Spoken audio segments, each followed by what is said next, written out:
తిరుపతి జిల్లా చంద్రగిరి నియోజకవర్గం పాకాల మండలం పాకాల పోలీస్ స్టేషన్లో పాకాల సీఐ ఎం సుదర్శన్ ప్రసాద్ మీడియా సమావేశం నిర్వహించారు. ఈ సందర్భంగా పాకాల సీఐ ఎం సుదర్శన్ ప్రసాద్ మాట్లాడుతూ మండల ప్రజలకు ముందుగా సంక్రాంతి శుభాకాంక్షలు తెలిపారు. పాకాల పోలీస్ స్టేషన్ పరిధిలో ఎక్కడైనా కోడిపందాలు, జల్లికట్టు నిర్వహిస్తే కఠిన చర్యలు తప్పవని హెచ్చరించారు. పేకాట ఆడుతున్న అసాంఘిక కార్యక్రమాలు నిర్వహిస్తున్న వెంటనే పోలీస్ స్టేషన్కు సమాచారం ఇవ్వాలని చెప్పారు.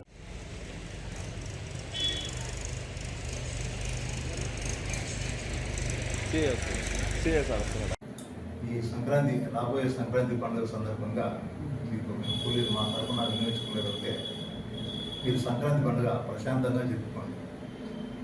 కానీ చట్టవిరుద్ధమైన కార్యక్రమాలైనటువంటి ఈ కోడి పందాలు ఆడటం కానీ, పేకాట ఆడటం కానీ, ఇంకా ఇతర ఏమైనా చేశారంటే చాలా తప్పు అవుతుంది.